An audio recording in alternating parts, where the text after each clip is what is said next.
Adagita vo pa ahe, zodo nu fa ife salada, vi I vo el.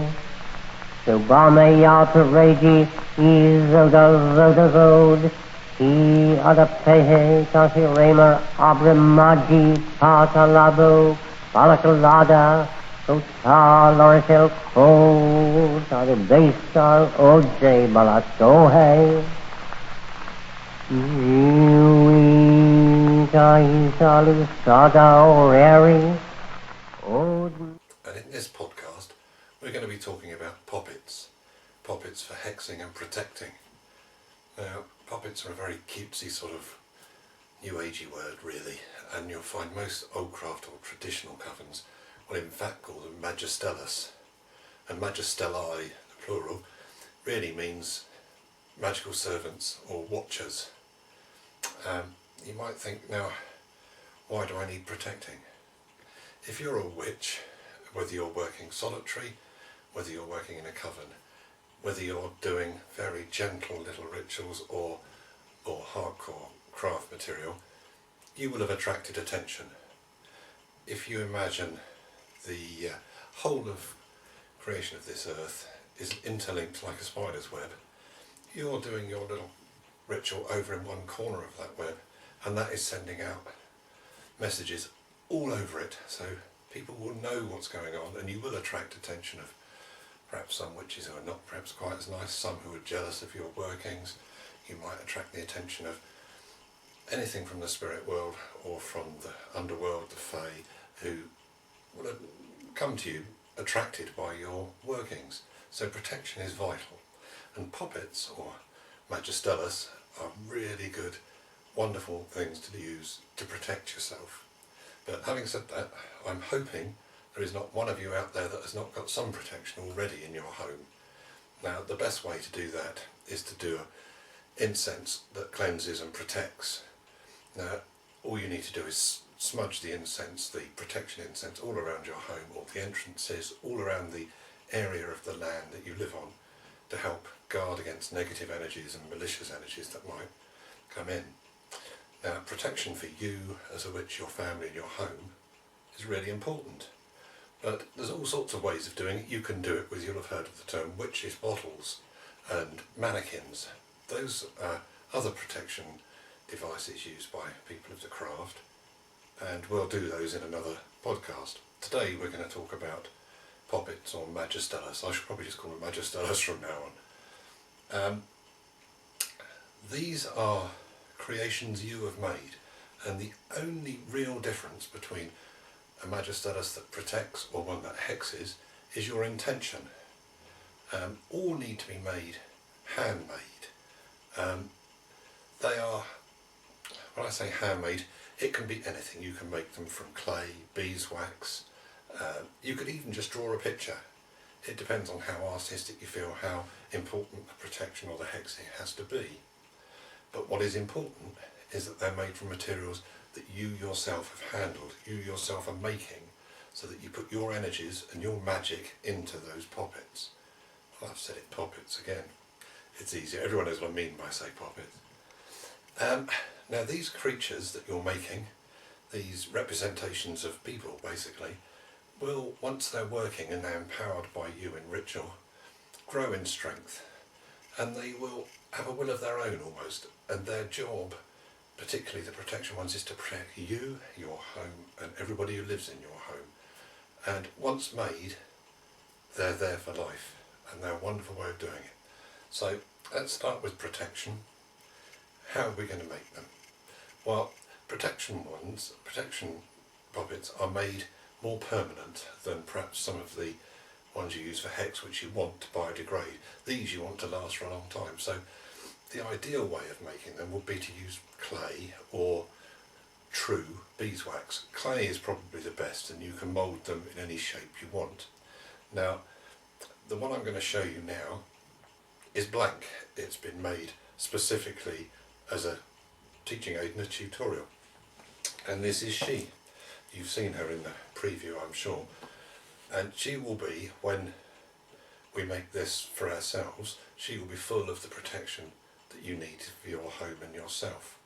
In the, if you go somewhere like the Witchcraft Museum, wonderful thing, you must go if you haven't been already, you'll find dolls like these, Poppets, Magulus, and they will be found in people's cottages, but in the walls, behind chimneys, up chimneys, but particularly behind the walls. They'll have been built into the house, and with them you'll find all sorts of other things. Shoes, sometimes used for protection, or petrified caps even. A bit gruesome, I grant you, but in those days people believed wholly, and they didn't believe rashly. These things work. This will protect you, will protect your home. Now, how do you make her? Well, this particular one is made from clay. It's hand modelled, as you can see. It's not beautiful. Its looks are not important. It's supposed to be a general figure. Now, this is a protection one. It doesn't need to look like me, as it's supposed to be protecting me. What it needs to look like is a creature that I see in my head. I view her as the hag who is protecting this home. In the back, you make a hole whilst you're making it, and this will be filled with herbs for protection.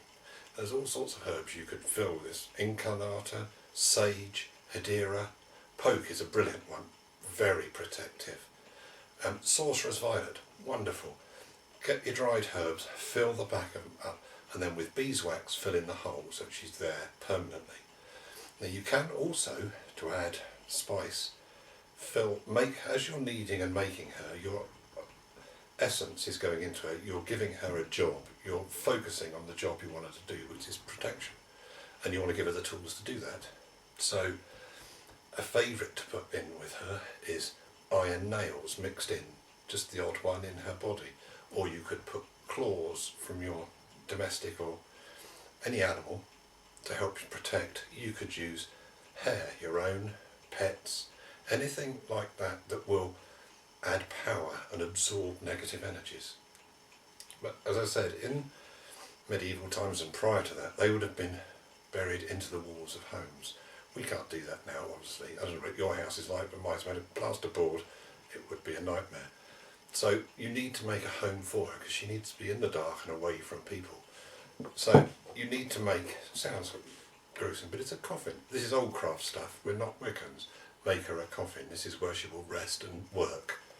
And you inscribe it with all the symbols that are important to you. And then she is placed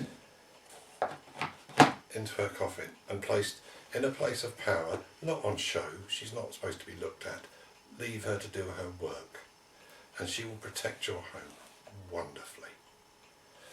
Now, having done some protection, hexing, what do? The same sort of thing. We make a Majestatis. But there are all sorts of hexing. You can use a hexing wand like this one. This is made from bone with a stork skull on. A heron skull rather, beg your pardon. Now these bone wands are particularly powerful for hexing. Again, you can see it's marked with symbols that are important to both me and our coven. And it's a left-handed wand used for hexing only and for no other purpose. But we're getting into really serious stuff with that. You need to be careful. So we're going to talk about hexing a little bit. Now, this is an old craft coven. We do not believe in the threefold law. Lots of you will be throwing up your hands in horror saying, well, the threefold law is true. Karma, what you give out, get back. That's not strictly speaking true, and it's not what we believe in an old craft coven. However, there is responsibility. We talked about the web of weird before, where your actions are sprinkled down through the web to other people. So if you're going to do a hex, or you're going to do a binding, you're going to affect that web greatly. So you have to take the responsibility of what you're putting out there, which means you have to think very carefully what you're doing. And it's very easy to get carried away. The words you use and the energy you put into making your Majestatis is important. Don't go over the top. Be calm. Don't do it when you're in a bad mood or when you're depressed. It's not something you have a quick get back at your ex-partner or the friend down the road, because it's dangerous. It works. And not only would your energies be travelling through the web, you will be attracting energies back at you. Be sure you know what you're doing, make sure you get the wording right. Now, assuming you're being attacked and you want to stop it, that's where we're going to go from now. Now, here we need to make a different sort of poppet. For instance, this one, the Hanged Man. Now, this is a perfect way of doing a binding or hexing poppet. Again, it's got a hole in the back, fill it with all sorts of herbs that you want to. Now, these you would put in baneful herbs, something like cuckoo pint, hen's bane, mandragora, add power to it. And they also, you could even put oak moss in to strengthen it, fill it up with beeswax. Now, the important thing about this particular one is, this I would make out of beeswax.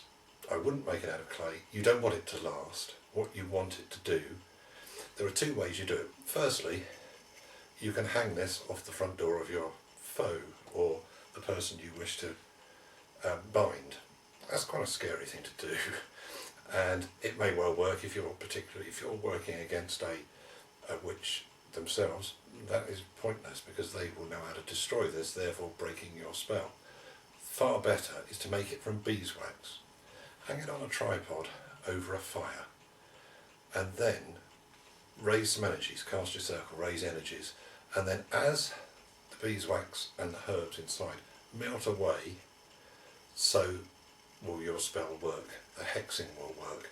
You need to concentrate on it, and as this is hanging over the fire, really put your energies into it, and as the last of it drips away into the fire, causing quite a big fire, so be careful. When it's done that, release the energy into the ether immediately and let it go. Having done that, never talk about it. You don't discuss it with your partner, you don't discuss it with other coven members if you're doing it separately, singularly. You don't discuss it with anyone. Discussing it breaks the energies, and it also advertises your presence. So be careful. Now, there are all sorts of things you can do other than this with poppets. The protection one, I don't advocate you do too much hexing until you know what you're talking about, but I do advocate you use a poppet for protection. Now, some of you will have heard there is a medieval saying that says, trefoil, vervain, St John's wort and dill hamper witches of their will. Those are the herbs that in the medieval time would have gone into the back of this. We have since come across much more powerful ones, but this is something that goes back probably 2,000 years at least. These have been used. They work. Use them, but use them wisely. And protection seriously. It's very important. It's not something you need to worry about once you've got your protection in place. But please do not start tinkering on the web of weird until you've got some protection. I hope that's covered us. It's only a very brief thing.